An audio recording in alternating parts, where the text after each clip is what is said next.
Hello, this is Dread, and in today's video topic, this is going to be the Zero to Hero episode on Tempest Strike. So the idea is we take a character from level 1 and push it all the way to 10 out of 10 Harbingers, and then attempt Aberoth himself.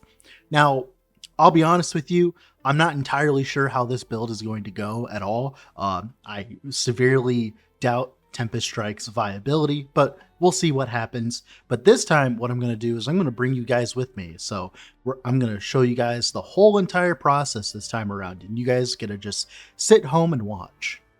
Before we get into today's programming, I would heavily suggest leaving a like on the video and subscribing to the channel, as that is the best way of currently supporting me. Also, as well, I just want to let you know that this kind of content takes a very long time to make, so make sure that if you like it, make sure to, interact with the algorithm, as that's the best way to show me that you want more content like this, if this is what you want.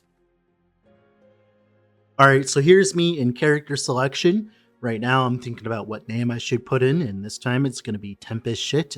As you can see, I'm very enthusiastic of how this character is going to go. I am very, very happy with the state of current Tempest Strike, totally. So we're going to see how far we can get this and how far we can make it feel good enough for, just generic gameplay, to be honest. I am severely doubting Tempest Strike's viability in endgame, so let's just see where it goes. So we're going to be leveling with, of course, Summon Wolf and eventually Gathering Storm until we get Thorn Totem, so I'll see you when we get there. Now, leveling as a Primalist is very vicarious for most of the time, as, you only have access to Summon Wolf, Storm, Thorn Totem, and like Gathering Storm, which aren't the best of skills, but I do get absurdly lucky. I get a Storm Shrine, which is the Thunderbolt Shrine for Gathering Storm, lets you, cast a bunch of Storm Bolts, and it just lets me kind of run through this earlier zone, which normally would be very annoying. Now, I go for 3 totems first, but I think the play is actually to go for the the giant killer node quicker instead of going for the 3rd totem, because all it does is just drain your mana. So that's like one thing I would personally change. But as you can see, the boss gets deleted thanks to my shrine. The one good thing about shrines is they make the early game a lot more palpable, especially on characters like Primalist who have negative clear speed all the way until like maybe level 15. I do end up finding a nemesis very early on, but this nemesis specifically didn't really have anything that benefited me much. So early on, if you find a nemesis and it looks like as though it doesn't have anything you want, I would heavily suggest re-rolling it, as re-rolling nemesis through the early game is the best way of getting good gear, as, there's the possibility of uniques and everything like that. So I would heavily suggest just re-rolling nemesis when you can. All right, so here's the first boss fight of the game. As you can see, I'm having Primalist fun, as i.e. I'm having a terrible time. Now, like I said before, I should have grabbed the other nodes instead of the nodes that increase mana cost on Thorn Totem. That was my biggest mistake here, is increasing the mana cost of my Thorn Totems. Back in the day, the meta used to be just grab 3 totems and move on from that. But ever since they added Giant Slayer, which is that node that makes Thorn Totems shoot a very large amount, that is the way you should be leveling it. You shouldn't be adding extra Thorn Totems until you feel like your mana sustain can, do it. So that's why this is actually taking so long. All right, we're about to kill the boss here. As you can tell, it took a decent amount of time, and that's just mainly because we're playing Primalist, and Primalist doesn't really have good options in the early game because all of it's very mana intensive. So here we go. Here he is. He's finally dead. And now we can go to Act 2. As you can see, leveling early on with a Primalist setup is a lot more laborious than the other archetypes. Like, for instance, if you were a rogue right now, you'd have bow puncture, which is superior to almost everything on my bar right now. You also can play a sentinel with hammer throw. Primalist really does have it shafted all the way early on because it just feels so fucking bad early on. And I'll be honest, I hope that EHG kind of buffs it a little bit, because playing early on all the way to 16 with any Primalist is such a bore. It just makes me want to turn off the computer. It's that bad sometimes. So we are actually opting to go for the gloves early on. If you don't know, there's a little mini quest at the start of this campaign where you can actually get access to Avarice, which gives you 3% of elemental damage leech's life. That's actually very important. I don't know what I'm doing on the ground here. I think I'm being an idiot. I thought I was going to put on the sword, but I didn't end up putting it on. I don't know what the hell was going on there. But yeah, we're going to go turn in this quest. A lot of people don't know the existence of this quest, and it's very strong as it gives you access to leech early on as an elemental build. It's actually why right now I actually opt to play Ignite Hammer Throw early on instead of playing normal Hammer Throw, or Bleed Hammer Throw for a Sentinel, because of how strong Avarice is. But as you can see, like, Avarice is going to make leveling with this kind of setup that we're planning on playing much easier. Here we are with the triplets. As you can see, this is going to be a decently long boss fight. That's because they introduced boss HP, like the ward stuff, and they didn't really go through and like rebalance all the enemies. So I'm pretty sure accidentally through the rework of boss ward, these guys have gotten like triple the amount of health that they normally would have. And let me tell you, you can feel it. It takes forever. Used to be able to walk up to these guys with Glacier and like almost three-shot them, depending on like if you got lucky with the crit or not, or if you had access to Gambler's Fallacy like back in the day.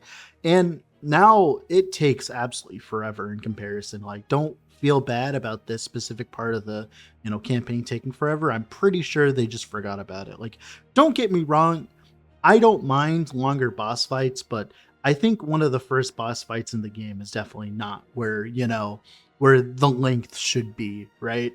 But as you can see, we kind of cleaned it up with Thorn Totem. It's like fine, but it's just really obnoxious. Just an obnoxious boss. So for the second skill, we are going to be specializing in Gathering Storm.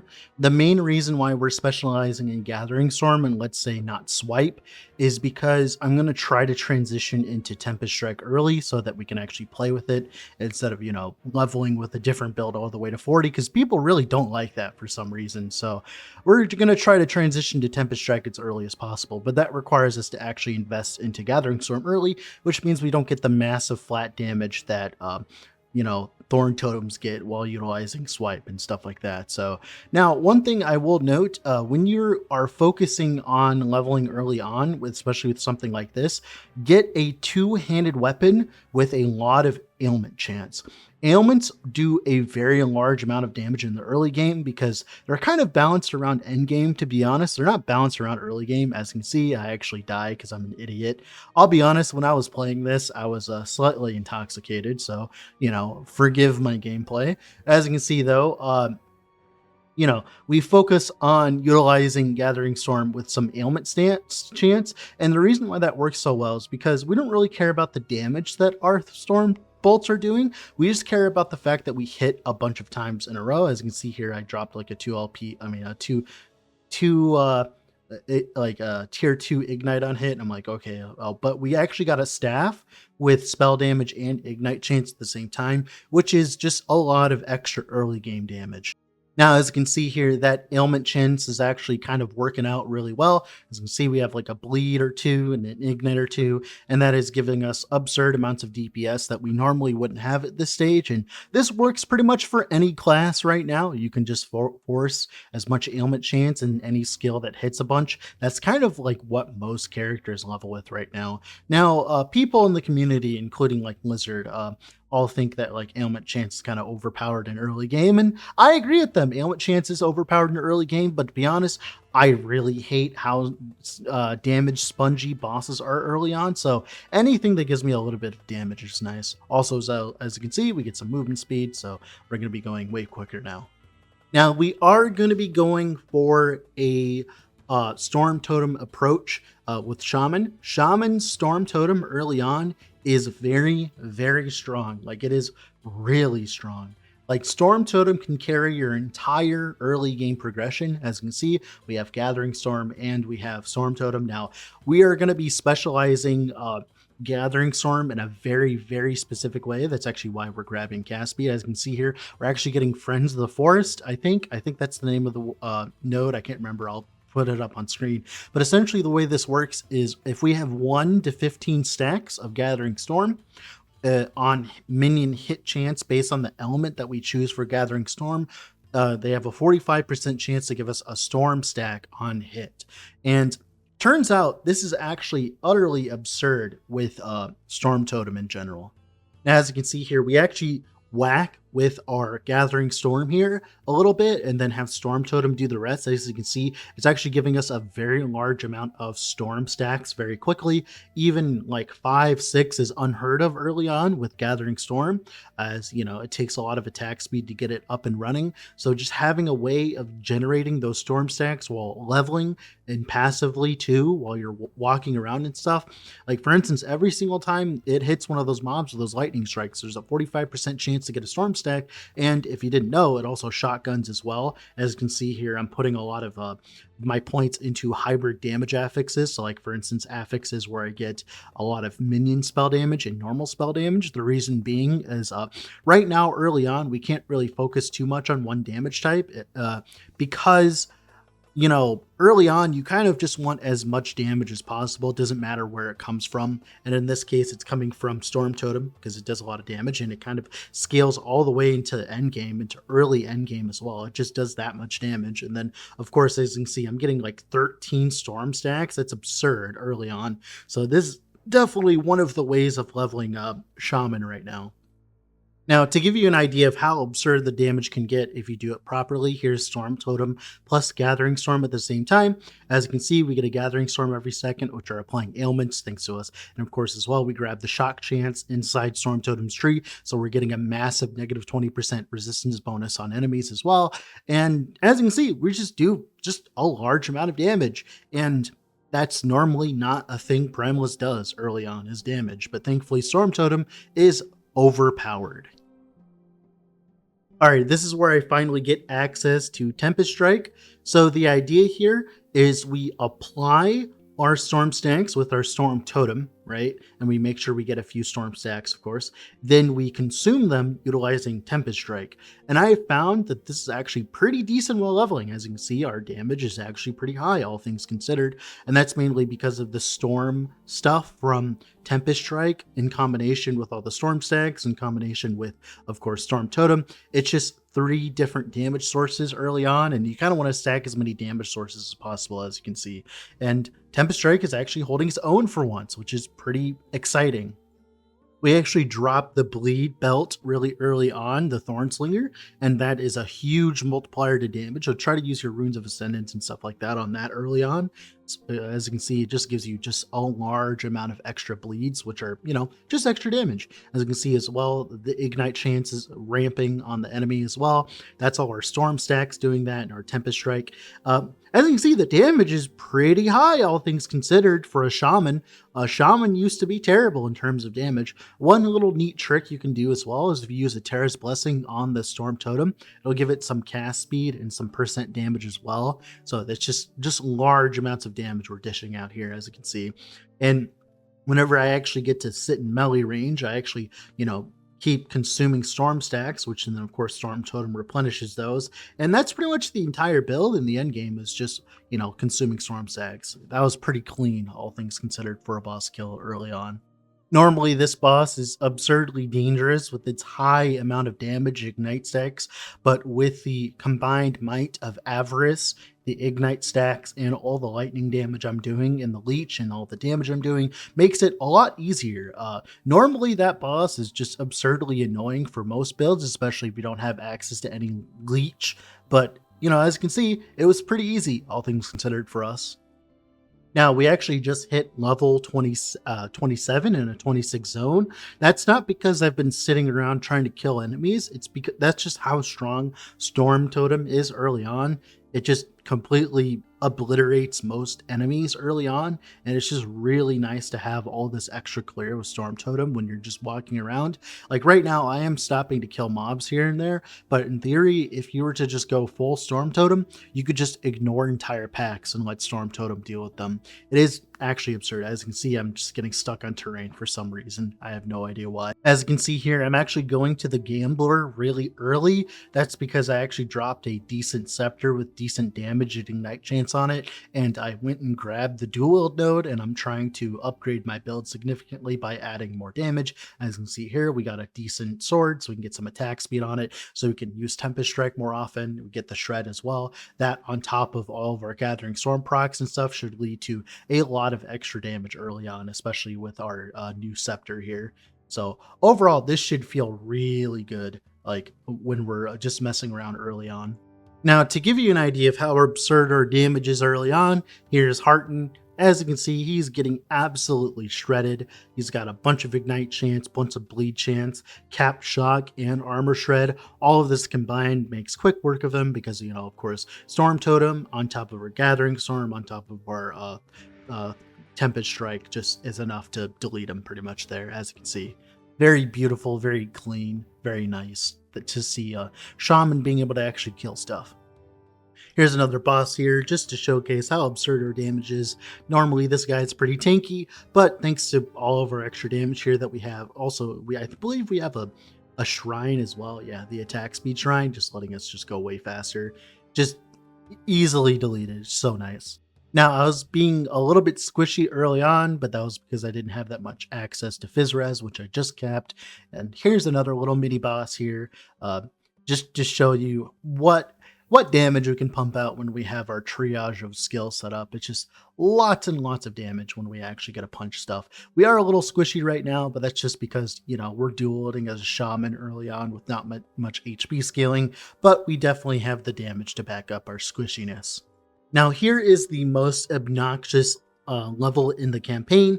Lots of physical damage, lots of ailment damage, but thankfully, thanks to Avarice and all of the ailment damage that we're doing, ignites and lightning damage, like all of that combined makes it so that we don't instantly die to their poisons, which helps significantly as just this zone in general with the Hydra poisons and all of the ailments. It's just such a large amount of damage, but thankfully Avarice can get us through. This is actually why on a lot of the leveling specs I run right now, I try to prefer to go for things that have access to leech early on, mainly because of this zone. This zone's actually one of the worst zones in the campaign in general in terms of damage output, especially when you're low level as well. So it's just very obnoxious. As you can see, I'm rushing to go kill that lizard over here. You really want to be killing lizards early on as they can drop very good gear. They just drop a bunch of rares instantly, and that just helps you out so much in terms of early game gearing.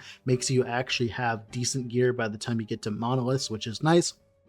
Now, you know, like, you can, like, I don't know, like, I like the lizards and all, but I'm not entirely sure how I feel about them, but like they seem to be pretty good, all things considered right now.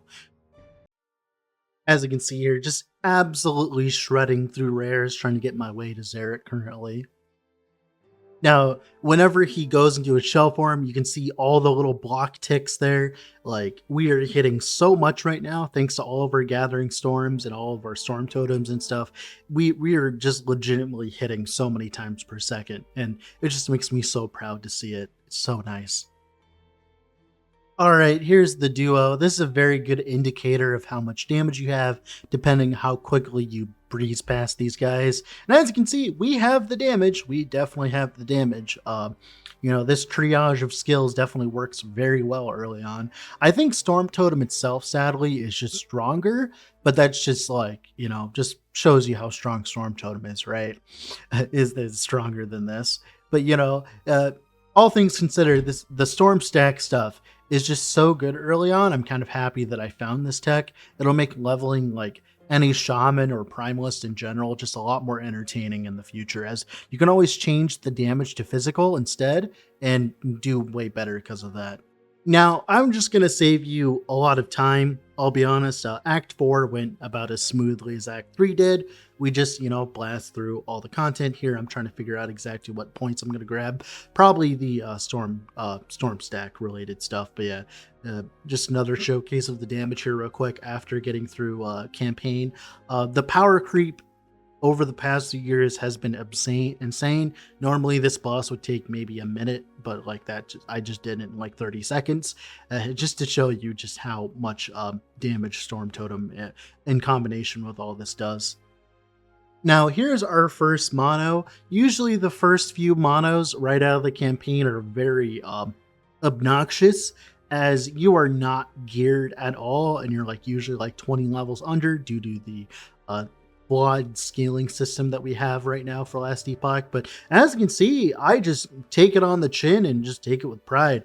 The amount of clear that I have right now for a melee build, all things considered, like I'm very surprised at the performance that this had early on. Like even that damage, that is completely acceptable and respectable amounts of damage early on. Like I really could not see anything wrong with this. Like at least early on, like I'm very happy with the performance of it right into monoliths. Like the tankiness, like the survivability, like it's all just good enough for now. Of course, I had to start having fun, and EHG hates fun. So here's some event mobs. Here's how the event mobs feel with a melee build currently that just got into monoliths. Lots of dodging and weaving and not trying to die to meteors. I can tell you, if I stood still for a second, I would die instantly. Just the event mobs are just so absurdly overtuned, and it's crazy. It feels really bad to play a melee build right now, which is part of the reason why I was so hesitant to play this build. But overall, like, I'm pretty happy with its performance versus the event mobs. Later on, you'll see I kind of end up mopping them up because of some interactions, which I'll talk about later. But as you can see, like, we are not having a good time. Like, this is not dead brain gameplay. This is very much sweaty keyboard try hard gameplay right now. But we do hit level 50, and for now, I am actually going to choose Tornado as our 5th slot. We did actually get Warcry, and we're getting all the attack speed from it, which helps a lot with Tempest Strike. As you can see, our Tempest Strike is absurdly quick. Now, I was thinking about running Avalanche to generate more Storm stacks, but I realized that thanks to Storm Totem, I actually generate enough Storm stacks as it is, so I actually don't need Avalanche at all, so we ended up dumping that later. Now, here's a quick Nemesis just to show the damage early on. As you can see, we have plenty of damage to deal with the Nemesis. Like, pretty happy, all things considered. Like, the amount of attack speed we have with Tempest Strike and stuff like that, pretty good. All right, here's our first A-bomb kill. Usually, depending on how quickly A-bomb dies, it usually sets the tone for the rest of the, rest of the early monos. Because if you can kill A-bomb really quickly, that means that your damage scaling is up there, and it's good enough for sure, like being able to delete A-bomb. So we're going to see how much damage we have.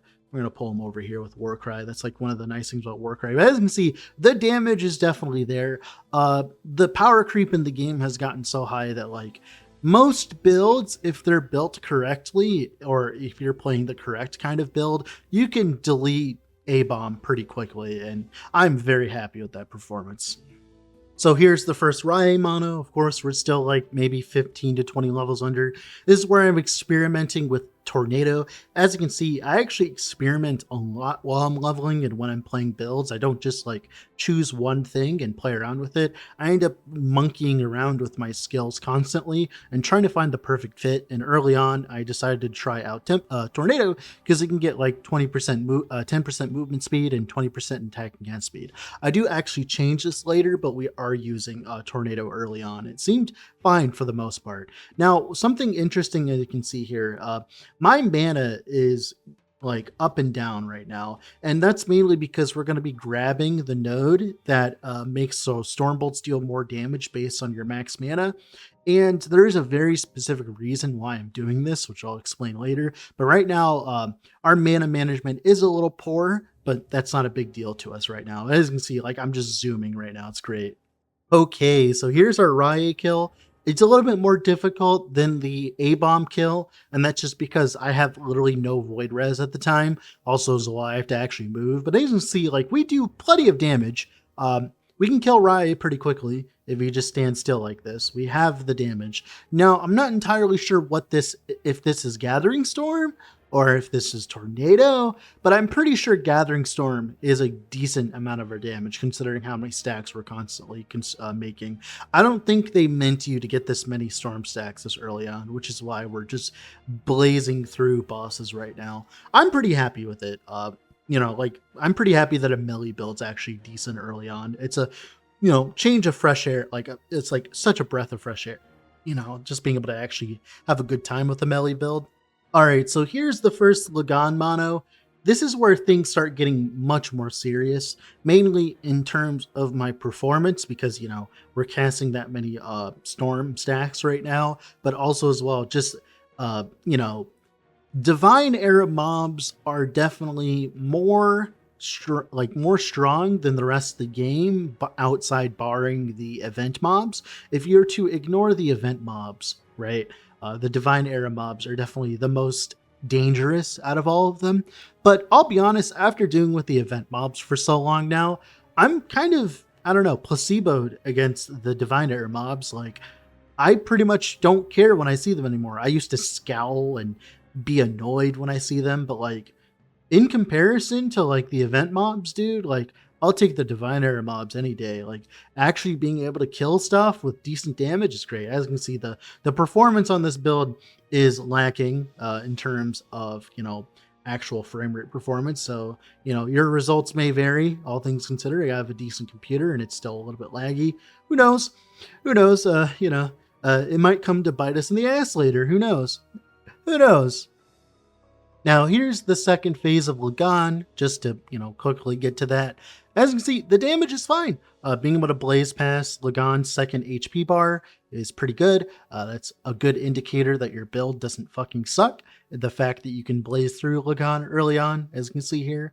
Nice that we can be able to do this. And we're actually getting pretty tanky, all things considered. Now, the main reason for that is because we're utilizing rings called Fonts of the Erased, which I'll explain in a later panel here. So Font of the Erased is a unique ring that was added a few patches ago. Essentially what it reads is, based on your missing mana and your missing health, you gain ward on hit. As you can see, we hit a lot. Now, I like to call these the cheat rings, because if you're playing a melee build that is hitting a bunch, or any build for that matter that is hitting a bunch, these make you so tanky early on. You can take a hit, instantly get like 400 ward based on your missing mana. Like, it's so disgusting. Like, just having ward on hit like this just makes it so that I can just face tank and actually do what I'm supposed to do as a melee build, i.e. sit there and face tank. It makes you actually feel rewarded for playing melee. As you can see, anytime I take any damage, my ward jumps up. As you can see here, just like lots and lots of Gathering Storm procs. I'll explain what the hell just happened on the screen in a moment here, but pretty much TLDR, there's some feedback loops that happen currently in the game, which I'll, like I said, I'll explain later. Now, while we're killing the Emperor of bosses here, let me explain. So essentially there's a 20% chance for Gathering Storm to repeat after hitting an enemy, and each Gathering Storm proc is a small AoE. And if you overlap that, you can actually get a very large amount of extra Storm procs, and it leads you to pretty much filling up the screen. There's also a node that gives you like a 32% chance to cast a storm stack on nearby enemy when you consume one, and all of that combined just leads to absolute mayhem while you're doing any enemy with multiple bosses, as you'll see here. All right, so here's the first Spirits of Fire boss. This is where things get a little kooky because of that, that feedback loop. There's also a node that gives you a 20% chance to repeat on boss as well. So when we grab all the bosses and put them together, as you can see, oh, there you go. And we're past the point of no return, I believe. Here we go. There you go. Look at that lag. And you see how quickly they died? Yeah, that was all the extra storm stacks that we're getting on them. Because what happens is they kind of hit each other constantly, and it's just really nice. It's really funny. Now, here's Elder Gaspar. He actually lasts more than 5 seconds, mainly because, he's a solo boss. It's kind of annoying having a build that's more effective versus like multiple bosses versus individual bosses. It's kind of sad considering how many individual bosses there are, and there's only so many bosses that are multiple. It makes it so that, playing a build that benefits off of multiple bosses isn't very viable in the end game. As you can see here, we have plenty of damage for level 90 monos. Like, I'm pretty happy with the damage so far. Like, this is like the kind of damage you want most builds to have early on. Like, this is like chef's kiss, like the perfect amount of damage you'd want. Then we're going to skip to the last boss here. As you can see, we actually beefed up our character again. We're at 1900 HP before entering Empowered Monos.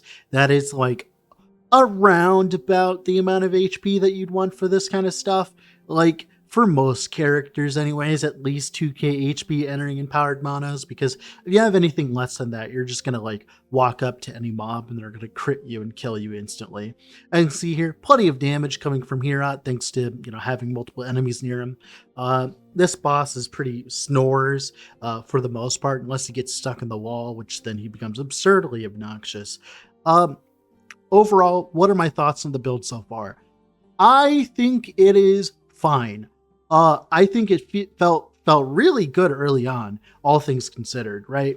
Like utilizing the font of the erased was such a good call out, and also as well, the storm stack, storm totem stuff feels so good. But here's our first harbinger. As you can see, harbingers actually have a decent amount of HP. It's actually kind of amazing to see how much HP harbingers have versus how much HP normal bosses have. It's kind of crazy. Like, the harbingers are gonna have this much HP, what's the point of like all the other bosses? I don't know. Like, every single time I do a boss fight in LE now, like if I'm in like a decently high corruption, they last at least like 2 minutes. And if that's what EHG wants for the game, I don't know, man. Like, I feel like as though the amount of HP bosses have right now is kind of leaning into just utter absurdity. Mainly because, you end up with builds like this that completely shredded the entire game, and now you're just like snore fest all the way through bosses, right? So here we are unlocking COF. So if you don't know, you can actually utilize a temporal sanctum key after doing a decent amount of the campaign to go and do Chronomancer Jurla T1, and then go to the Divine Era and grab COF or Merchant's Guild. This is the preferred way of doing it right now, at least in my opinion, as you do not gain enough favor in the first few monos for it to matter for you per se. Like, the amount of favor that you have from, when you unlock monos to the end into empowered monos is such a like just such a small amount of favor that I actually just rather would save my keys than instantly delete T4 Jurla instead of having to struggle with her at level 40 or whatever, right? It's just so much easier to go later and then like kill her later. All right, the monkey paw hath curled. We're having way too much fun, so here's the details here. We get to empowered monos, and our damage is not high enough. Like, right now, I think I'm around 100k DPS, I would say, from how I feel about it. And that seems like a lot for early on, but it really isn't. Right now, most builds in endgame, they want like 1,000,000 DPS to be endgame viable for most bosses with a decent corruption. So that's like 10 times the amount of damage, and that is not enough. Like, gear is not impactful enough right now in last Epoch to merit going from 100k to 1,000,000 for most characters. Like, usually this is actually a problem with last Epoch in general, where DPS and damage and like your skills and stuff are very front loaded, and then the like the last 20% of your power is gained by through probably gearing, right? So this is not a good sign at all for the future. I think the weird thing is if you were to show me that much DPS right out of empowered monos about a year ago, I would actually be ecstatic. But thanks to the fact that EHG has super juiced the amount of HP bosses have to being like maybe like quintuple the amount that they have before, like, it's an absurd amount. Like, bosses have way more HP now, especially when you're doing content that matters, like 700 corruption and stuff like that. Bosses have so much more HP. So just seeing 100k DPS is not enough anymore. It's not good enough anymore. The power creep is beyond insane, right? Like, the amount of damage you need in endgame, it is actually slightly absurd. For most builds, you'd get to like 400k maybe and be really happy, all things considered. But right now, as it currently stands, if you're like 400k, that's like bare minimum, and even then you're having a terrible time. Like, for instance, if you were to show me this kind of amount of damage a year ago, I'd be like, great. And yep, here's where the monkey paw curls again. like I was saying, I was not very happy with the amount of damage I was dealing right out of Empowered Monos, even though we blew through right through the campaign and just all of the normal monoliths, but that just shows you how much more HP and damage that mobs have now. Just the fact that I can go through all of normal monos, all of campaign, blazing right through it, and then get to the actual end game and have a terrible time. Now, there's a few reasons for this. The first reason I'm going to point out is right now I'm currently a level 80 character, right? In level 100 content, and I'm doing just fine.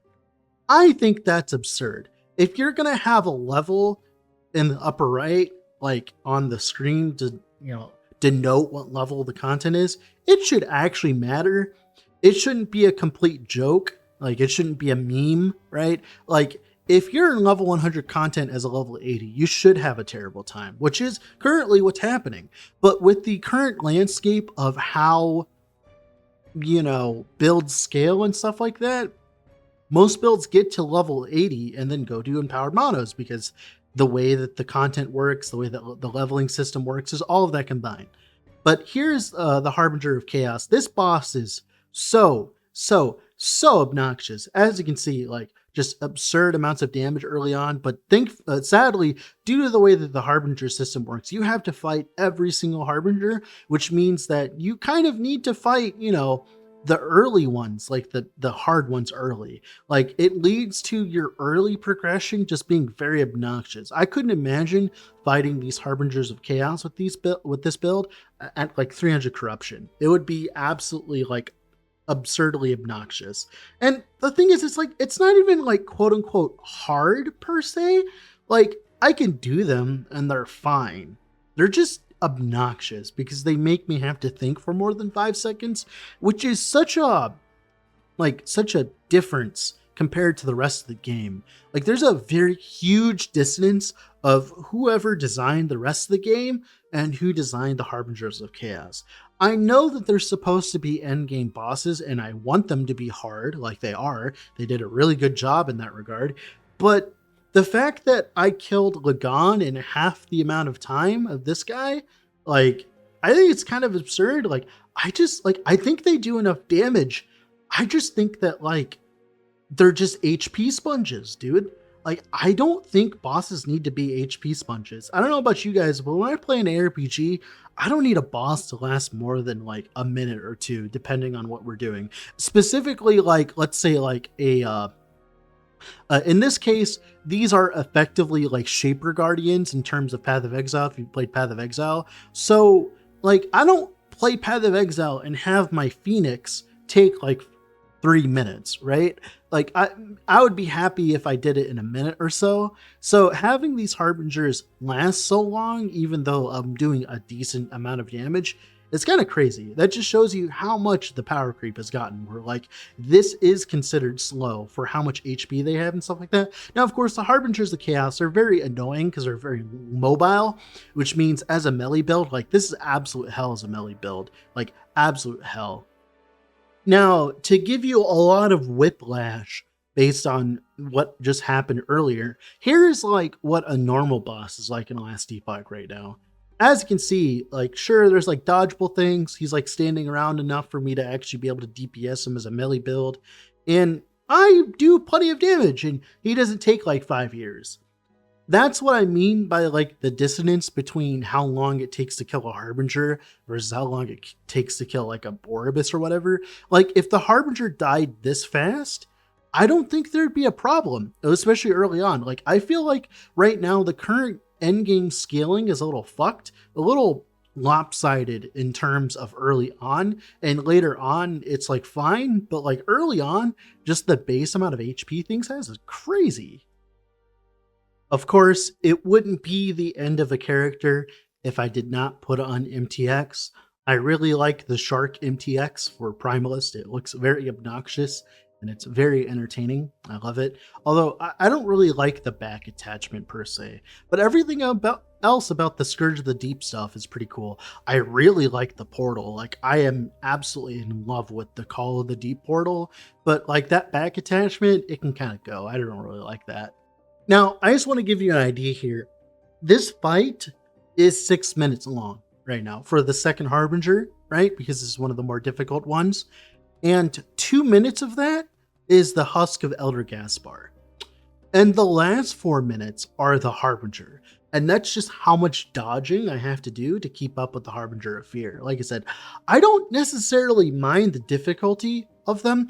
I just feel like as though if they're going to move around this much, like they are currently, they could afford to have less HP right now, at least in my opinion, at least early on. So here we go. I need to dodge this, of course, because it does a lot of damage. But I don't know if you've noticed my HP bar, but like I have a decent amount of HP. It's not like as if I'm like lacking in terms of defenses and damage. Like I'm kind of like pushing it as far as I can, as quickly as I can, but you're kind of just thrust into this without that much gearing. And it's like, I think the problem is they expect you to be level like maybe 90, 95 by the time you do this content. But most people, if they're being serious, okay, like if you're actually being serious, you're here at like level like 80 or whatever. And the tonal whiplash of that versus the rest of the content, like that's mainly what I care about. I care less about like the specifics of things. I care about like, how does this content feel versus the rest of the content, right? Like if I was a new player and I went from normal monos instantly into this stuff, would I want to uninstall the game? If I was playing Tempest Strike, yes. I could not imagine what it's like being a new player right now. Like for instance, like I believe that there's a metric going around that like only 1% of people get to 300 corruption right now.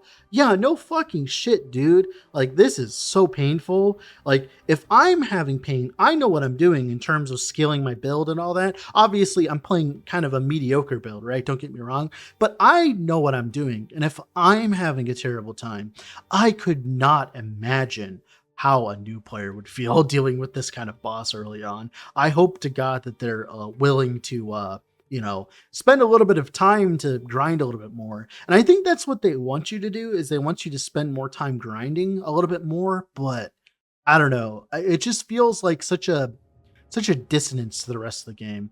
Uh, I don't know. But yeah, let's let this rest of this fight play out. I'm gonna play some music while I wait here.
All right, so here's the next Oribus. We're gonna push up some corruption here. Early on, it's very beneficial to push up some corruption because of the ping pong system. You kind of want to shoot out one mono up to a high amount and then move to the rest. But I want to talk about the last fight a little bit more in detail, real quick. Playing as a melee build in last Epoch right now is kind of a chore currently, I'll be honest with you. As someone who has played a bunch of range builds and melee builds now, I can tell you there is a very large advantage of being a range build versus a melee build right now. Like for instance, I cycle started with a Bleed Blast Rain in Merchant's Guild with no COF benefits. Like I was playing Merchant's Guild and I didn't buy anything until like I was like day 2 or anything like that, right? And if I were to compare experiences, I would say that the Bleed Blast Rain was like about 3 times as better, if not 4 times as better at this point than the Tempest Strike Shaman right now. That's just how much of a difference being just ranged gives you. Just a little bit of a kernel of thought right now. Another thing that I blame is the dual wielding penalty. I'm kind of forced to dual wield for this build. Now, it wouldn't really be a Last Epoch episode without some crafting here. So we actually got really lucky with this Eagle Wing drop. Probably best in slot Eagle Wing for early on. Just a lot of extra lightning pen, melee attack speed. Right now, we're actually running a Rune Dagger Eagle Wing setup right now on dual wielding, and that's because I want enough base crit to actually get crit capped. We get plenty of flat damage utilizing Tempest Strike thanks to the Tempest Strike node, and we get plenty of damage. Here I'm putting blind on hit, so I don't have to care about crit avoid right now, which is great. I'm very happy with this item overall. Just very happy. Just absurdly happy. Now here's another quick upgrade. We're actually upgrading our Phantom Grip to be usable. So we hit Fire Res on it, which is actually the resistance I was missing. Lots of extra res. Okay, here it comes. My moment of terror here. So, this boss is fucked. Now, let me explain. So, and I have plenty of time to explain, by the way, because this clip is 11 minutes long. So, if you don't know, this boss, he has 2 worms that sit next to him and shoot out Void Dot. Now, EHG has not been very attentive in terms of balancing damage over time, but I can tell you, even at 3200 HP and all of this extra leech that I have currently, the Void Dot is just so absurd right now, just damage over time in general. So generally, you want to deal with the Void Worms first. If you are a bit squishy like I am, even though I'm decently tanky against hits, it's just damage over time I'm not tanky against, right? And if you don't know, if you actually walk to one side of the arena, you only have to deal with 1 worm at a time. Now, this is interesting because you can actually kill the other worm and then actually kind of fight the Harbinger with no stuff whatsoever. And it helps a lot. Now, I'm sure you've probably noticed in the background by watching here that the worm isn't really taking damage per se. Why is that? Well, it turns out the way that my build works is we're consuming stacks of storm stacks, right? We're consuming the storm stacks to apply them with our Tempest Strike. And I'm pretty sure, if I'm not mistaken, the storm stacks are not hitting the worms. So I am actually melee attacking the Idol of Ruin to death. Yeah, you heard that right. I am legitimately melee attacking the Idol of Ruin to death. And I think the Storm Totem's helping too, if I place it in the right direction. As you can see here, the damage is very low. And that is because none of my storm stacks, or anything for that matter, other than my melee attack, is hitting the boss. Now, I have this really weird kind of like insane, crazy fucking montage going here, because I have to kill the worm so I can kill the Harbinger easier, right? Because the Harbinger is annoying, like he's a little bitch. And I'm also trying to not kill Hearten. I have enough damage to delete Hearten. That's not really the problem. My problem is trying to kill the worm before I kill Hearten, so I can fight the Harbinger on the other side of the arena, so I don't have to deal with the void damage over time on the other side. And let me tell you, this was probably the worst time I have ever played Last Epoch. Ever. I think ever. I think this is the worst 11 minutes of gameplay I have ever played. The fact that they didn't even check to see if Storm Stacks can actually hit the Idols of Ruin when they introduced the skill is just absurd to me. I thought that they would have people that actually, I don't know, play test the skill a little bit. It's just an like the fact that the skill has been out for I think like 2 patches now. I think, yeah, for sure, 2 patches, and this hasn't been fixed yet. Even though this is mandatory progression, it's not like as if it was like before in 1.0 where this wasn't mandatory. This is mandatory. You have to do this to get access to your Harbinger stuff, right? So, yeah, this is just so obnoxious watching it. I can tell you in the moment, I was pissed.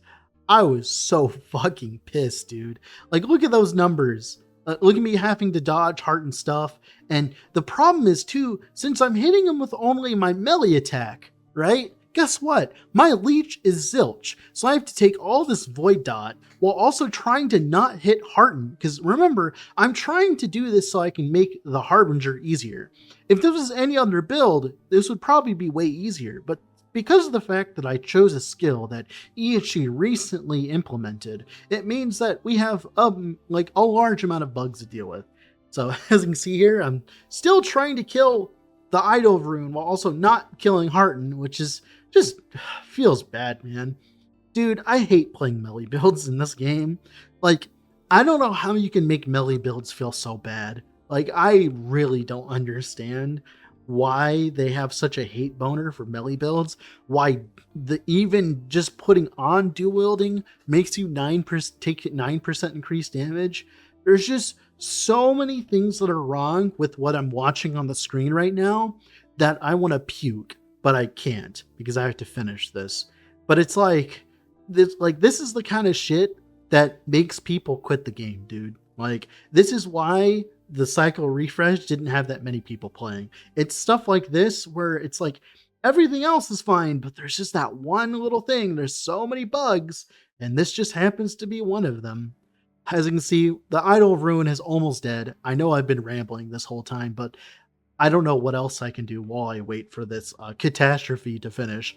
When we actually fight the actual boss, i.e. the Harbinger, it's not that bad, to be honest. You'll see, but like the actual Harbinger itself isn't that bad, but here I am killing the Idol of Ruin. If you're wondering, why don't you just fight the Idol of Ruin and the boss at the same time? Well, with how mobile the Harbinger of, I think it's like, I can't remember, Mutiny or whatever, right? I can't remember exactly the name of it, right? But essentially, because of how mobile he is, it's just an absolute bore to fight him with the idols attacking you constantly, because you're just taking that much void damage over time. And I'm level 80. Most characters don't have the tankiness to be able to survive double worms attacking them. But as you can see here, this is just clown fiesta, dude. Like, I should have just uninstalled the game and went and did something else. But like, I pushed through it because I wanted to make a video and I wanted to play Tempest Strike. So here I am being punished for choosing a new skill. Like, I can't even start. Okay, I think the worm is dead, so I can finally kill Hearten. Oh my god, finally. As you can see here, I almost killed Hearten while also trying to kill the worm, and I was trying to not kill Hearten. So here's the Harbinger of Treason. Here you go. So I actually made a mistake early on with fighting this guy. I actually did not trust in my leech enough. Right now, I only have an Avarice, which isn't that much leech, but I didn't know how much void damage the little pools under him were going to do. And I kind of realized later on that I can kind of face tank most of his stuff, which is kind of why this fight takes so long in general, is because I'm not entirely sure what I can face tank and what I can't face tank. And after the shenanigans that I just went through, I kind of just wanted to kill the boss and be done with it. I wanted to, not die instantly and have to redo that 10-minute mockery of game design. So it's just like, I just wanted to kill him like in a way. So we're just gonna like let the rest of this play out with some music here until Dread gets some balls and actually face tanks the Harbinger.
So something I actually forgot to mention until we hit that Harbinger is I actually changed to Maelstrom.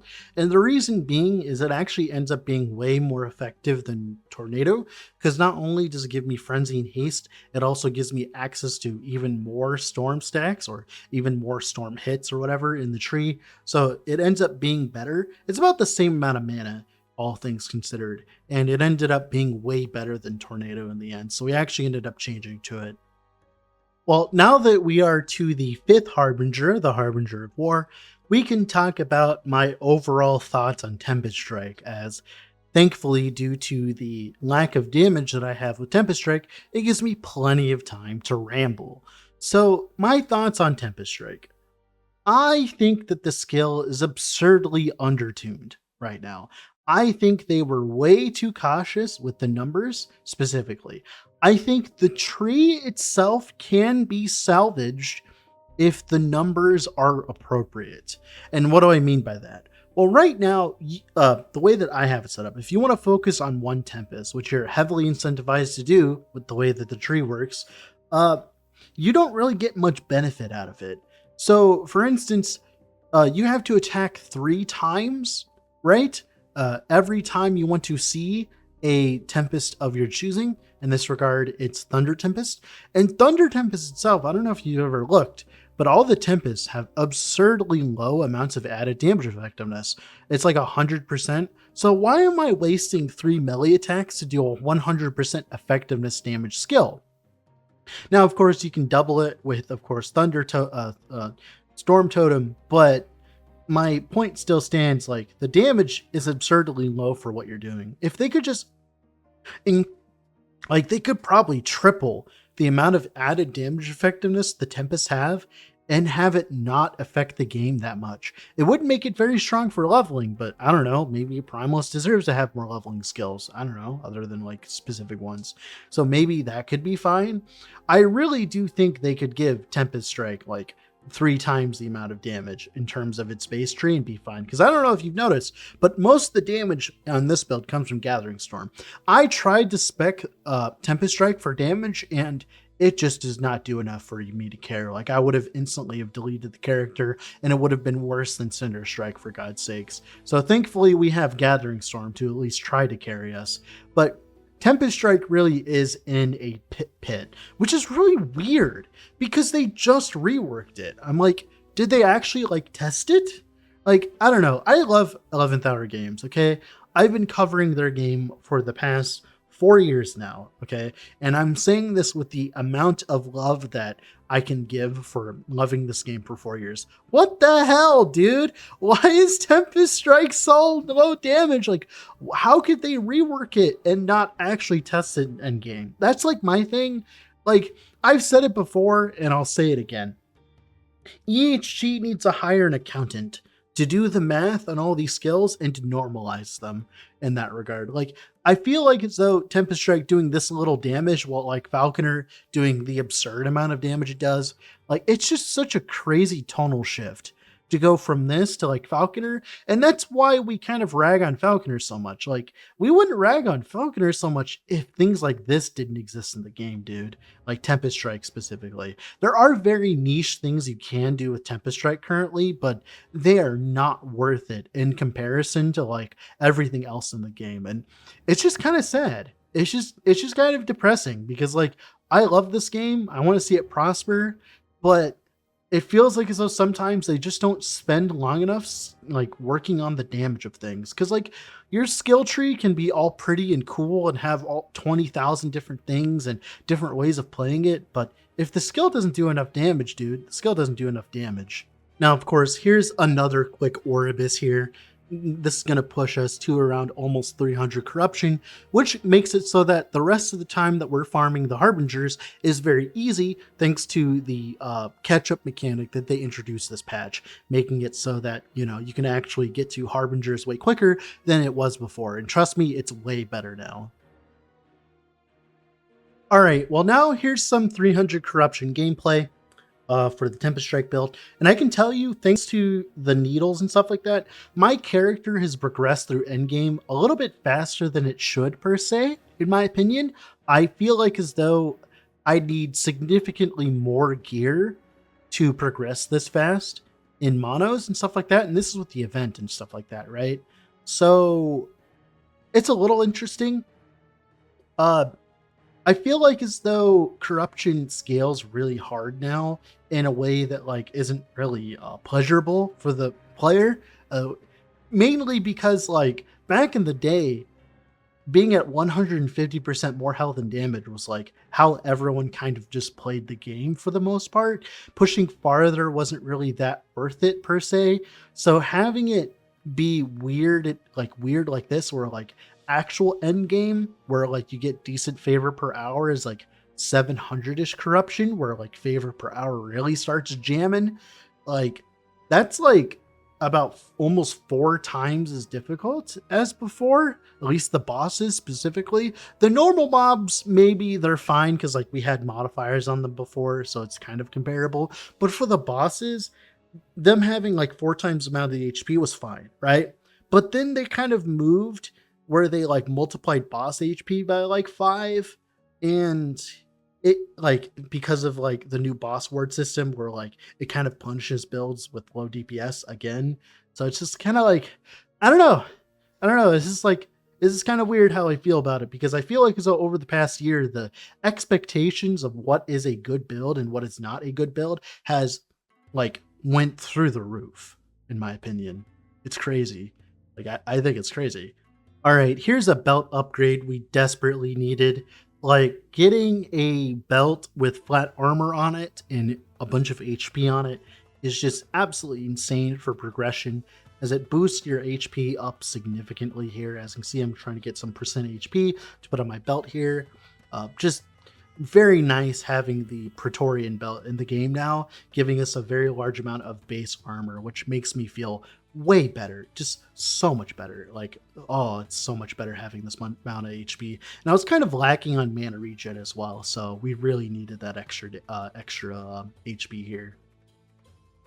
Speaking of upgrades, here's a really good chest upgrade. Thanks to the way that Gathering Storm currently works, we want as much attunement as possible and percent spell damage, so having a chest like this is absurd. We do lose a decent amount of flat armor thanks to moving from a runic carapace, but like it's definitely worth it for the amount of damage we're getting out of this chest piece. All right, here's the next Harbinger. So the name of this clip right now, I'm like reading it right now, my footage, and I named it God, I fucking hate Melly. Oh boy, that can tell you how I feel right now. I'm kind of just rushing through progression, to be fair. Like, I could spend longer farming, but like, do you really blame me? Like, who wants to play Tempest Strike this long currently? EHG obviously doesn't want to play Tempest Strike this long, otherwise they would have made it actually do damage, who knows. But this Harbinger is actually pretty okay, all things considered. I just have a lack of void res because, you know, I'm literally pushing it to the limit as quickly as possible. I'm not as tanky as I could be, but also as well, the fact that Tempest Strike can even do this is kind of, I don't know, inspiring. I know I've been shit talking it this entire time, but I'm kind of inspired that I can even do this per se. I can even push a dumb concept like this, because I'll be honest, I had no faith in Tempest Strike whatsoever when I started this. As you can see with the name, with Tempest shit, like I did not have any faith whatsoever with the current character. So the fact that we've even gotten this far is astounding to me, because I did not have very high expectations going into this. I think part of that is thanks to Tempest Strike giving us like maybe like 80 flat spell damage when fully charged up, thanks to all of the extra flat it gives you on the tree. This is generic spell flat, so this works for the Gathering Storms as well. Like, the concept there is working completely fine, okay? Like the Tempest Strike, triggering them, like getting storm stacks and all of that is working how it's intended, in my opinion. Like, everything about this build, like all the choices I've made have been pretty much perfect. Like, the skill choices have been pretty much perfect in that regard to make a Tempest Strike build work. It's just, you know, the numbers. And now I could just play Merchant's Guild and force it, but like, I really didn't want to, dude. I really didn't want to like force it at all. Now, a lot of you are probably wondering, why have I not touched COF if you didn't see the intro. The reason I didn't touch the prophecies is, well, for two reasons. One, I'm kind of testing this for Merchant's Guild. If you can't get to like 10 out of 10 Harbingers without buying that much gear, then it's probably a bad build. And that's why I keep it to such a decent standard. So I think I have like 160,000 favor sitting, not being used. And that's on purpose. Although, to be honest, with the current state of COF, 160,000 favor doesn't get you shit anyway. So it's not like as if that was going to help you much. Like, trust me, as someone who's actually played COF, like 160,000 favor is nothing. It's zilch. It's nada. Like, it's like maybe like COF really needs some help, dude. Like, I am pretty much playing last Epoch hard mode right now. Thankfully, being able to be in COF, their rank bonuses are good, but the actual prophecy system is left to be desired for a lot of different reasons, which I will not get into in this video here, as we're killing this Harbinger of Pride here. Yes, there you go. So we're kind of in the end game of the build where I'm boss rushing at this point. Here we have the, I think it's the 7th Harbinger. So here, as you can see, the game bugs out, or not bugs out, but like the feedback loop happens. And hey, look at that, the bosses are dead, or at least 2 of them are. It's kind of funny watching that, but trust me, there's a payoff to all this suffering later on because of this feedback loop. But yeah, it's just like, I hate this specific boss for a few reasons, mainly this part where he's not moving out. Thankfully, I have Warcry to be able to nudge him out of there. Like, playing melee in this game sometimes, dude, I'm just like watching this gameplay. I'm just like, why do I even bother playing melee? Oh my god, dude.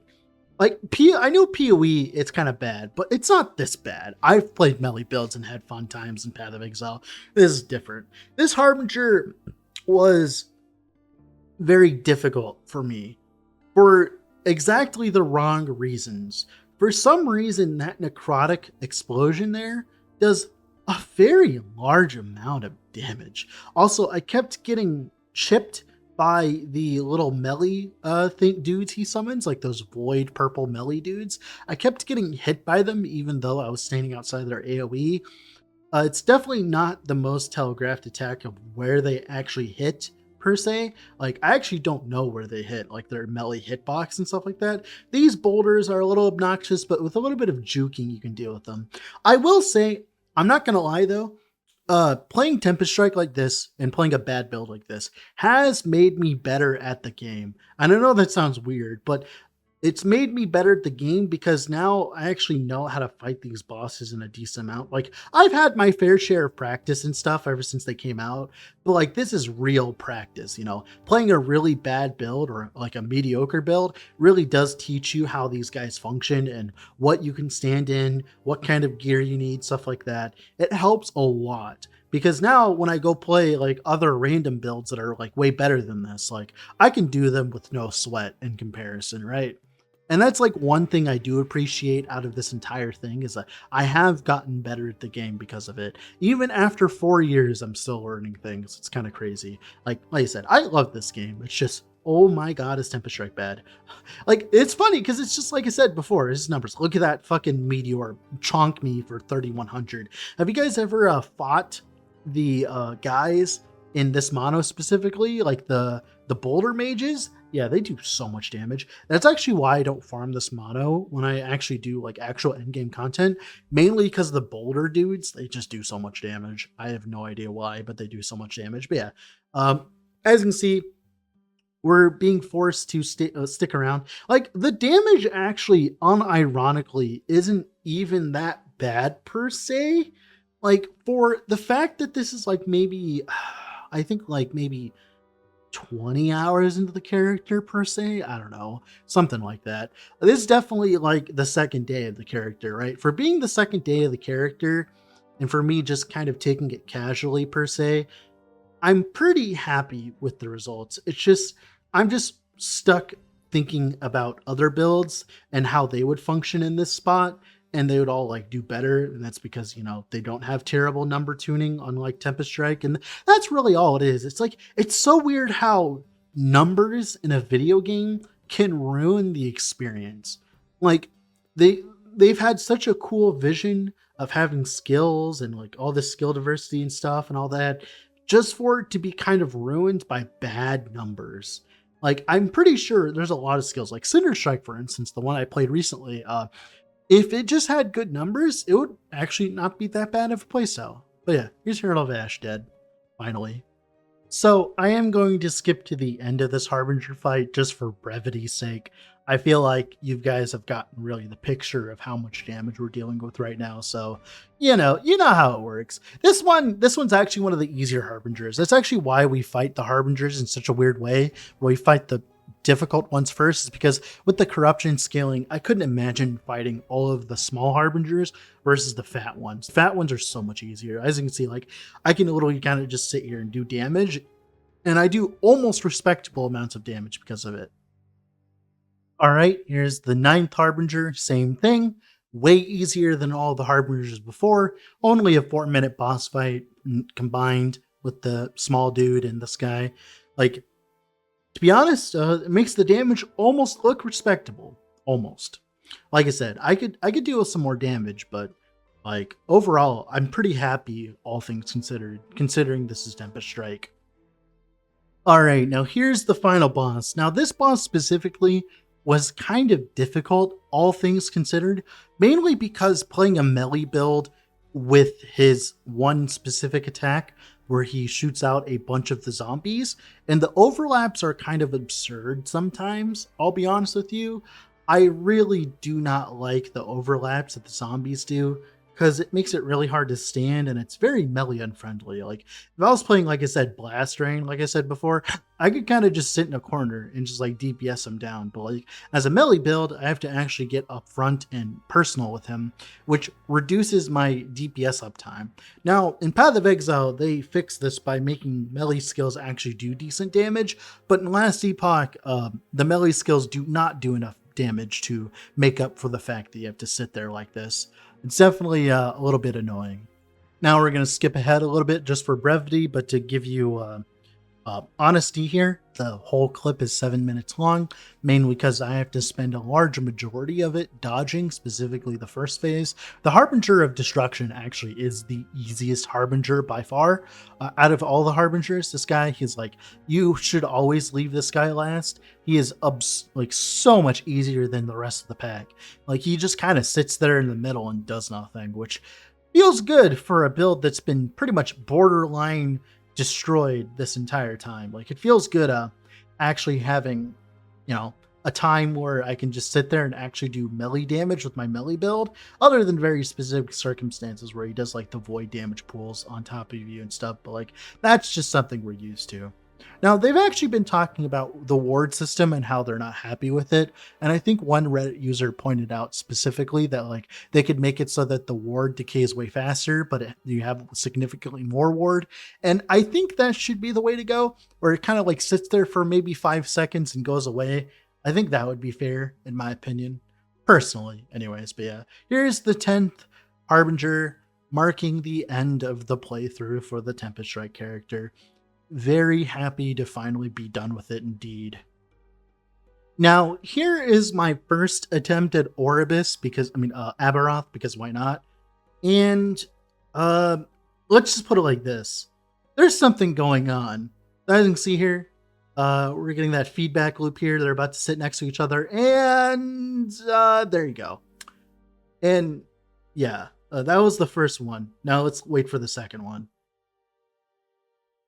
Ah, yes, I like 0 FPS, by the way. That's not you. That's not your screen. That's the game.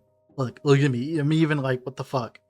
And Harbinger Brutality dead, but then I sit there and I die to the other one. Very weird. Now, there's not really much that I can say to prepare you for the shenanigans that you're about to witness.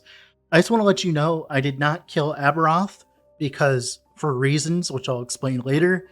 But here we go. So here's the bosses. Like, normally I'm doing like okay damage, not the best damage in the world, right? But then this happens. I literally have no idea what's going on here, by the way. I'm just like sitting here. They're getting hit really hard. And then wait a moment. Doesn't that mean it's done? Because it's zooming out? Yeah, look at that. But it's going like for play by play here. And then oh, there's the dialogue. And you're just like, wait, what's going on? And then, uh, oh, I'm here now. Yeah. Don't ask me what the fuck went on there. I believe it's the feedback loop happening. Oh boy, Ishi. Here's Aberoth here. I do not do much damage just because I forgot to actually punch him with the Gathering Storm, but it doesn't really matter per se. I do like mediocre amounts of damage to him. Like, it's not good enough at all, but I'm going to try at the very least early on here. And here I dodged the first explosion for some reason. It's weird. Here I get pushed into the corner. All this damage over time. I'm dual wielding. It's not a good time here. Dodge out of the void pool here. I probably could kill him if like I really cared, but like, and there I walk into that and I get hit for 4K because I'm dual wielding. And that's pretty much it. That's pretty much it. And that marks the end of the Zero to Hero.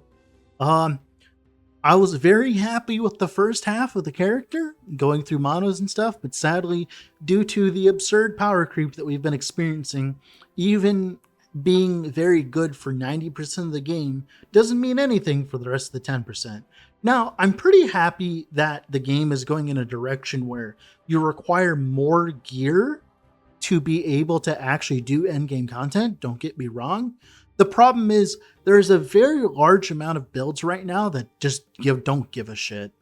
I think that if we lived in an era where every build was like this, I'd be okay with it because it would give some longevity to the patch. Now, I know some people don't like their boss fights being like painful, but you know, I could see it being good if they managed to nerf like 90% of the game. Like if they nerfed everything to Tempest Strike tier, then like I could see it being fine, but I'll be honest, at this point, it really just, I don't know. It's really up to what the devs think at this point. Like, what do they think is an acceptable Aberoth kill time? Do they think Tempest Strike is good enough? Spoilers, they probably don't. Like what's going on in that regard? I don't know. I really don't know what's going on with Tempest Strike, but would I recommend this build? No.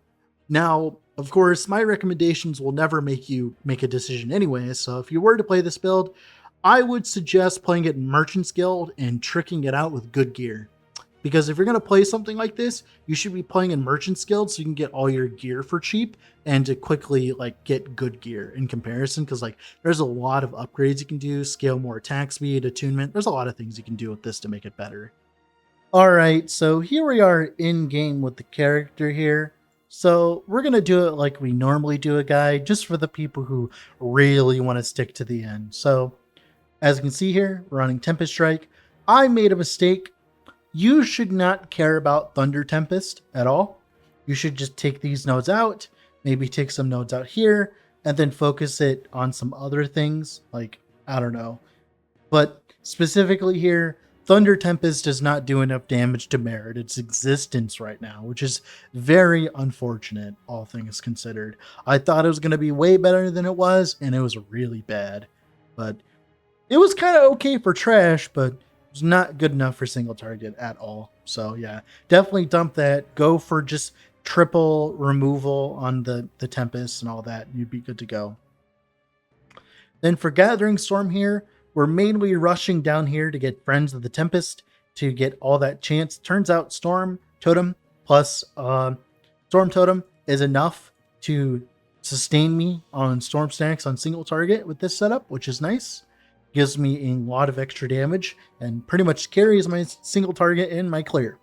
We're also grabbing the Two-Eyed Storm here for the additional Storm Bolt while dual wielding. It's one of the only main reasons to be dual wielding right now, which is great. Lots of extra clear from this node makes it feel so much better. Now, this node here, Excited Bolts, we actually don't benefit off it too much. We actually kind of use it to suck our mana out so we can utilize Font of the Erased here to get a lot of extra ward on hit when we're clearing to make us feel tanky, which is great. Makes us feel actually very tanky, all things considered, utilizing, the Excited Bolts to reduce our mana, which is cool. Then, of course, we grab one node in Mana Feast Storm so that we can get a little bit of mana if we need to. Of course, Lightning Strikes twice for extra Storm Bolts. This is actually one of the parts of the feedback loot.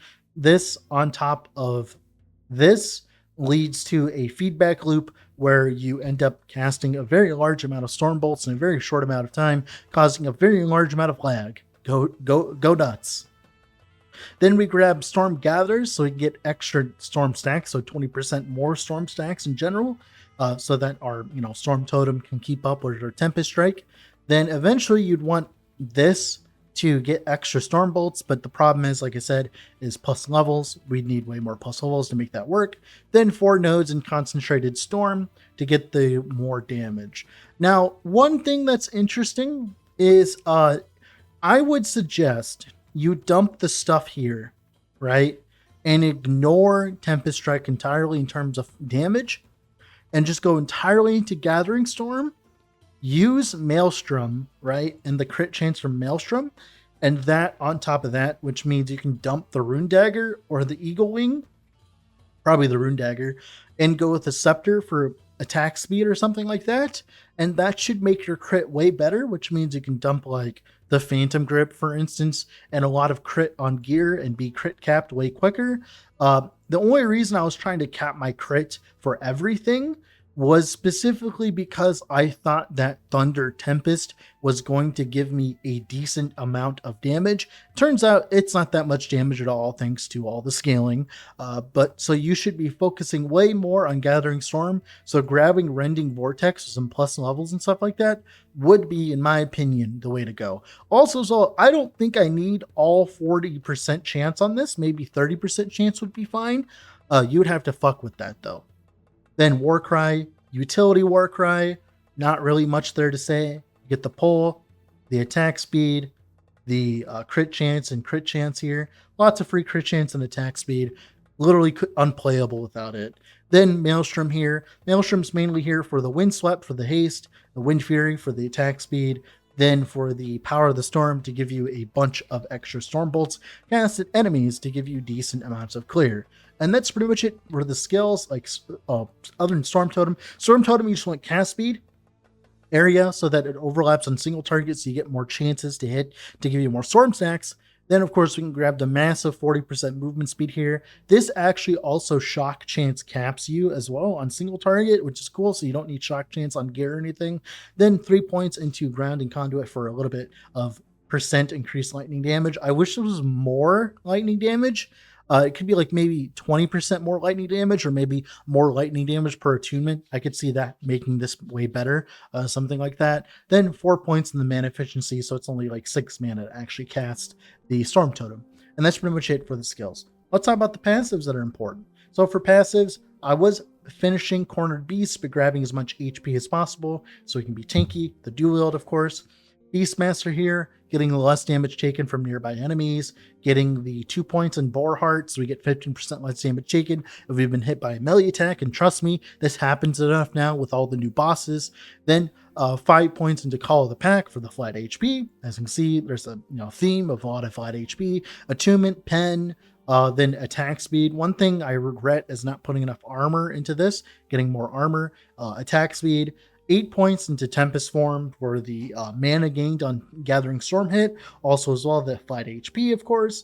The 5 points into Avatar of Thunder to give us a lot of extra lightning pen per attunement. This on top of everything else gives us just a decent chunk of damage. Then 8 points into Rune of Awe for even more flat damage. Then a bunch of travel to get the Storm Bolt on hit. This gives us a lot of extra Storm Bolts and attack speed, which is needed as a Shaman to make up for the fact of the attack speed we're losing as Beastmaster. Then 5 points in Conflex, just extra damage, of course, less damage taken. Eventually you'd want to fill this out.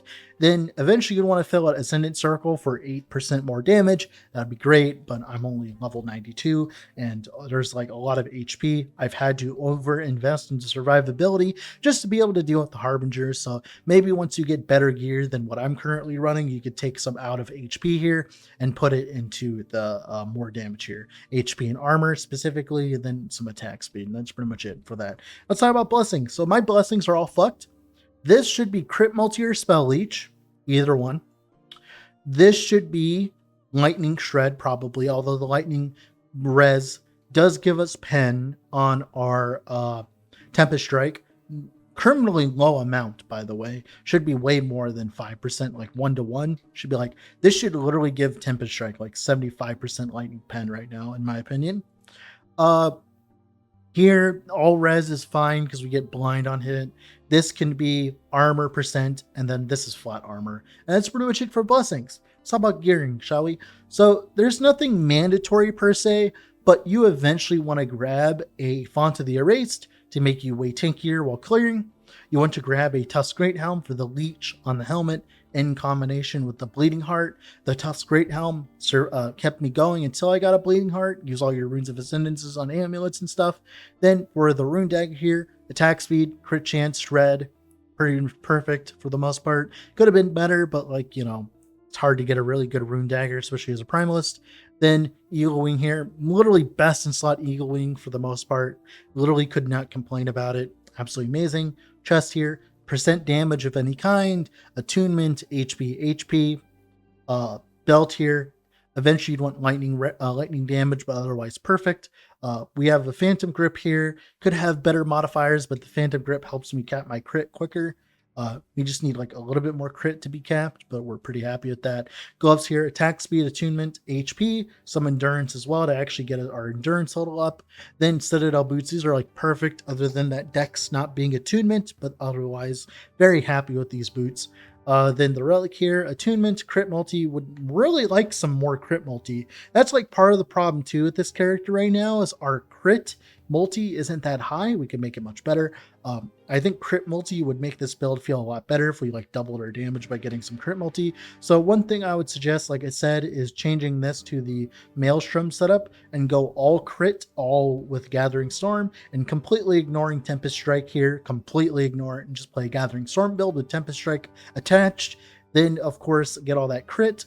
Then go for a crit multi on your weapons, crit multi on your amulet, crit multi on your relic, crit multi on the tree, and then all of a sudden you might be dealing decent amounts of damage. So that should make it feel like way better. Then for idols here, less frequency and flat damage probably, and percent damage on both of these. I'm not entirely sure if there's something better, but this felt pretty good. Then the rest of the idols are just resistance. And that is pretty much it for the character. That's pretty much it for this 0 to Hero. If you haven't already, I'd always suggest leaving a like on the video and subscribing to the channel. But that's all today, guys. Bye.